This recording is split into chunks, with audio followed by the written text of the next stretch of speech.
It's Teardown Tuesday today, where we're going to take apart a piece of old vintage tech. Now, this is vintage as in like 12 years ago, but this particular little piece, well, it was a first in action cameras. It allowed a high-definition camera to go where previously no camera could ever go. Let's check this one out.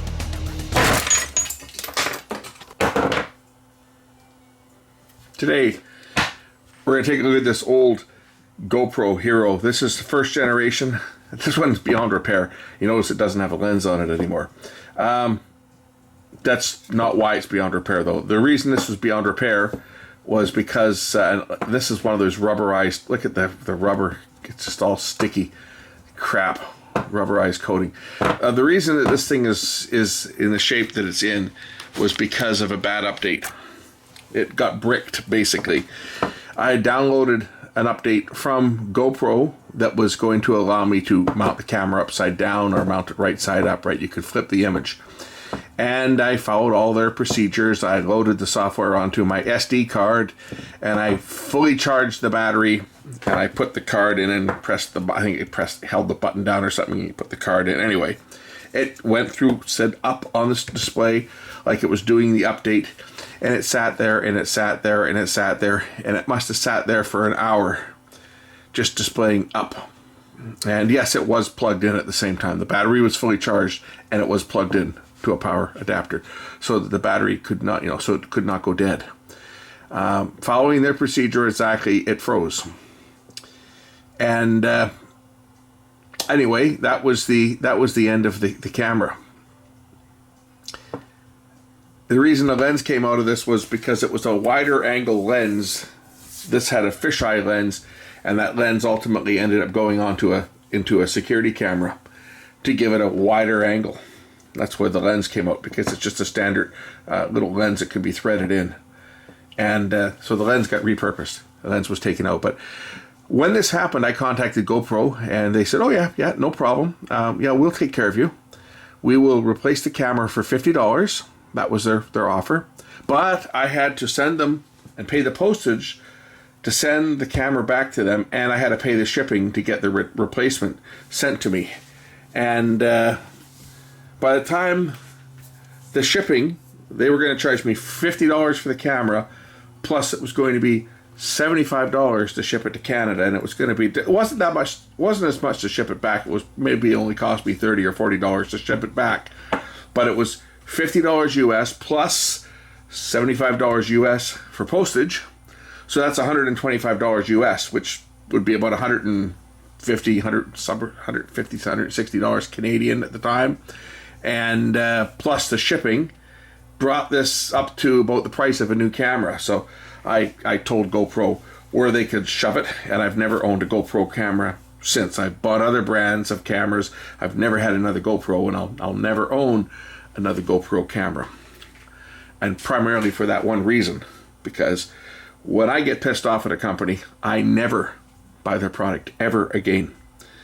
But anyway, I figured, let's take this thing apart and see what really is inside this thing. Obviously, there's not much in it, and we're just going to be tearing this down because I just found it in a box. I totally forgot that I still had it. I thought this might be one that we'll take apart as a little quick video to do something today on before I actually sit down and start working on something. Today's one of my repair days, but I've been doing a lot of film to video transfers over the last couple days. So my computer has been tied up rendering out and color correcting and so forth, and syncing audio with the film footage. So I haven't had time to do any editing, but that will change as I finished up an order, and now I can continue on. And so let's see what's inside here. So first of all, there's a little ribbon connector here that connects this connector on the back, and there's looks like this is for the microphone here. So we'll just take the microphone wires off, and we'll take off the power wire. I guess I broke the negative wire off already. or does it connect? Did it connect somewhere else? I don't see the negative wire for the. Oh, wait a minute. What was this red wire for? That must have went to this. Oh, it was probably a ground for this other. I don't know. Where's that red wire go?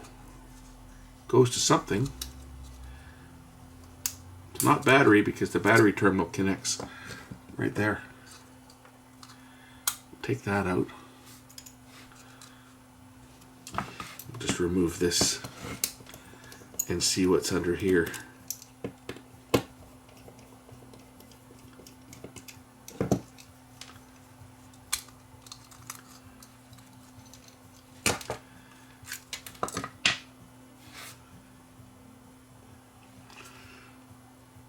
I guess that was a ground of some type. It's an extra wire that's connected to here. It may have been a ground wire for that that accessory connector, more than likely. Okay, so that's that. My fingers are all sticky now from touching this stupid circuit board. Let's remove this little main board here, or touching this cabinet. Let's remove this main board and see what else is in here.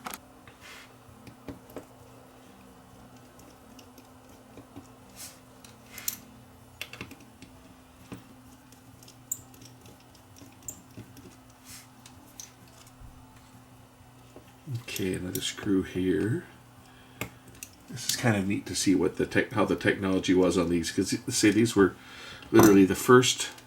This was the first generation of these action cameras that that we saw, and of course I think they're up to like the Hero 8 or the Hero 9 by now. But this is pretty ancient. This was I think it was 1080p, I think it was. More screws.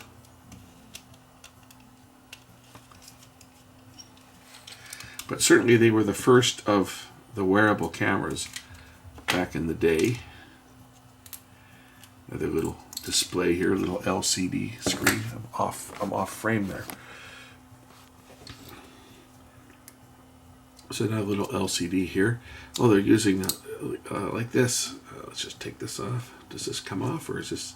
This is actually bonded right down to the board, so there's no way to take that off. It's not plugged, right? It's soldered right down to the board. So if we remove that, just like that, right? It's kind of bonded down for that LCD panel, which of course is totally useless now. There is a strap that straps the two circuit boards together, so we'll undo that plug. And should be able to remove the front board. I'll have to take some solder off on here too. Looks like there's 3 circuit boards, which is something I didn't know. I figured they would have had them down to 1 or even maybe 2 boards, but 3 boards sandwiched together. I guess technology-wise now, they would be down to 1 board. Yeah, I'm just cutting these because this thing's never going to go back together. Well, I guess that one was already off.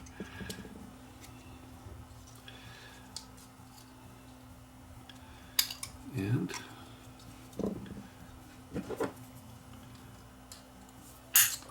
one more, so that we can see what all is on here. So that's kind of interesting. So they actually put heatsink compound on the back of the chip and sandwiched it back to the back side. This is the heatsink, which is actually on the middle board. Would have never known that if I didn't take one of these apart. It's kind of interesting.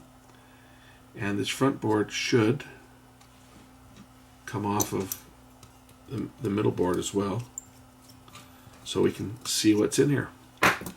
And one more screw over here.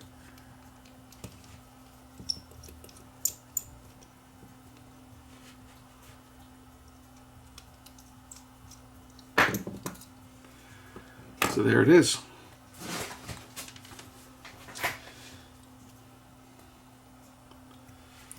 A little bit of insulation tape here.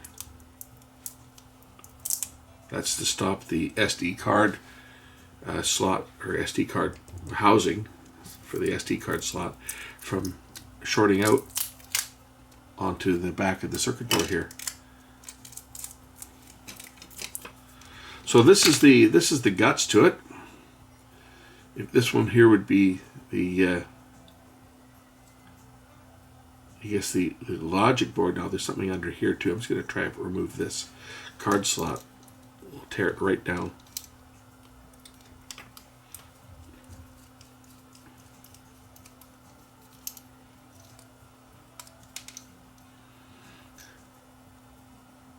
Okay, what else comes off? See, this is a standard. This is a standard threaded mount for a lens. So the lens that's on here will work on any of those little security cameras. And here's the heat sink. And looks like there's a temperature sensor here on the back side of that heat sink. And it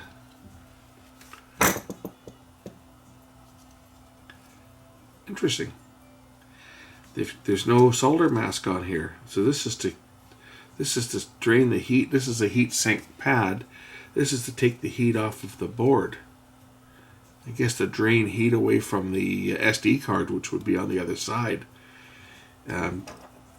or to sink the heat from the back side of the heat sink here onto the because there's a heat sensor, temperature sensor. That would maybe to help sink some of the heat onto the board. I've taken the plating off of here so that taking the solder, or the solder mask off of this side of the board so that the heat can dissipate into the board itself, into the traces. It kind of looks that way. This is definitely going to be a temperature sensor right here.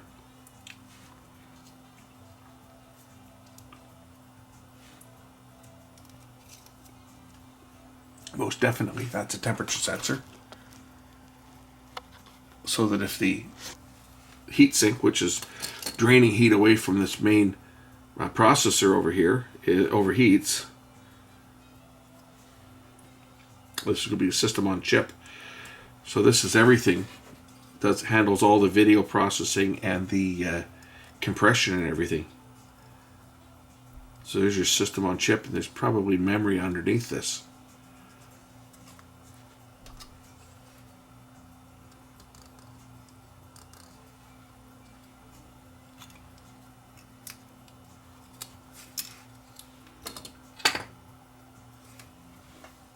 I'll keep that little heat transfer pad. They come in handy. But there's it. There's the unit. So you've got the front board. The lens screws in here, mounted over top of the CCD or CMOS sensor. There's the actual pickup there. System on chip, which is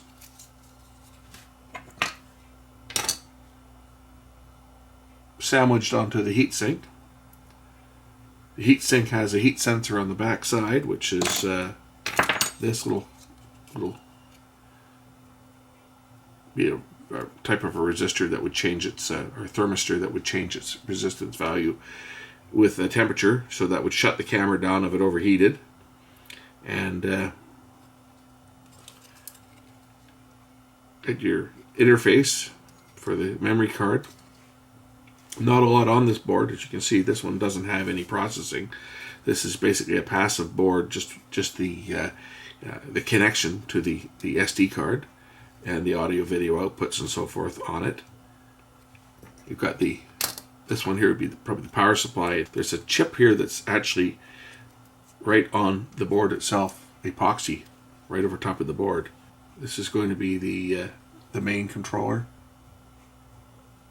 Got some memory over here, and again the CMOS.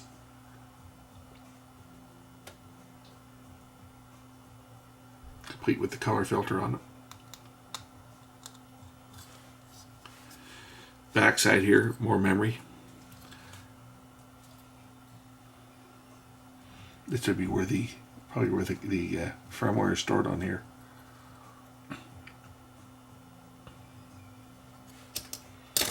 And this chip up over top here, this chip is more than likely just the, looking at it now, this is more than likely just the LCD driver, is what that chip would be.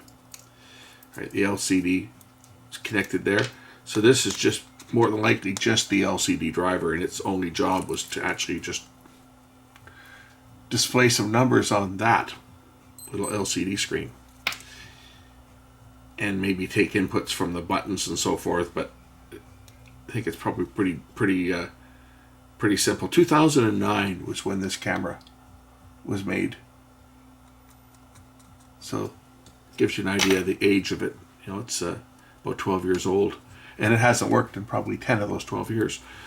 I used to put this on my little drone and fly around with it on my little drone and mount it on my motorcycle and stuff, and my motorcycle helmet. In fact, I think a couple of videos I did, I actually had this camera on my helmet and used it for a couple of years. So I think I probably used this one for, I'm going to say it probably, I forget what year I used it up to. It was 2007 maybe. I think that's when it died. And I had updated firmware on it once before, but they came out with a new update that would let you invert it, and I wanted that because I could hang it upside down and get shots that I couldn't get with it mounted upright. Anyway, say it was the firmware update that did this one in. So I figured it's been sitting in a box for, after it died, I pulled the lens, as they say, and you know, the rest is history. The thing's just sat there in a box waiting for me to take it apart, and now we have, and I think this is about all we can talk about on this one. But very cool technology. This is what started the whole wearable camera thing, was the GoPro.